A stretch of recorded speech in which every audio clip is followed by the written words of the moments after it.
जी बिल्कुल, महंगाई में पिसी हुई अवाम तैयार हो जाएँ क्योंकि मज़ीद जो है महंगाई का बम आपके ऊपर गिरने वाला है। जनाब निगरान हुकूमत ने आईएमएफ के कहने के ऊपर और उनकी पॉलिसी के मुताबिक गैस जो है वो घरेलू सार्फिन हो, कारखाने हों, उनके लिए मज़ीद महंगी करने के लिए जो तैयारियाँ हैं वो कर ली हैं। तो जनाब आपकी जो गैस है वो मज़ीद शहरियों को वो महंगी मिलेगी। कुछ शहरी यहाँ पर मौजूद हैं, उनसे बात करेंगे। अच्छा ये बताइएगा, गैस जो है आईएमएफ के कहने पे महंगी हो रही है, कितना बिल आ रहा है पहले ही आप लोगों का? मज़ीद गैस महंगी होने से कितनी ज़्यादा मुश्किलात होंगी? भाईजान गैस तो अभी रिसेंटली सर्दियां ख़त्म हुई हैं, बल्कि अभी थोड़ा बहुत चल रहा है सीज़न सर्दियों का। सर्दियों में तो गैस ना होने के बराबर होती थी। अच्छा, लोग कंप्रेसर चला के हमसायों का ख्याल भी नहीं रखते थे और कंप्रेसर चला के उन्होंने अपनी गैस पूरी कर लेनी है, बेशक सारे भाड़ में जाएं। उसके अलावा हुकूमत जो है हमारी, माशाल्लाह सुबहान अल्लाह, भाई वो सूरत हाल ये है कि अगर पहले 100 रुपये आता तो अब 500 पे चला गया है।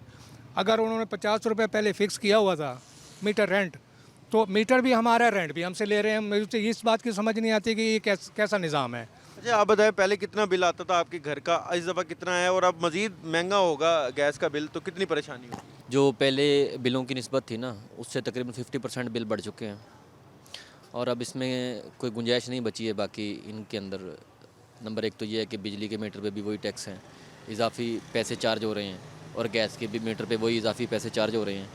तो बात यह है कि कुछ समझ नहीं आ रही किसी चीज़ की भी। यहाँ पर शहरी यहाँ पर यही है कि उनका कहना है कि आईएमएफ के जो है पॉलिसी के मुताबिक गैस महंगी कर देने से जो गरीब तबका है, जो पहले ही महंगाई में पिसा हुआ है, उनके ऊपर मज़ीद बोझ पड़ेगा और उनको मज़ीद मुश्किलात का सामना करना पड़ेगा। जी।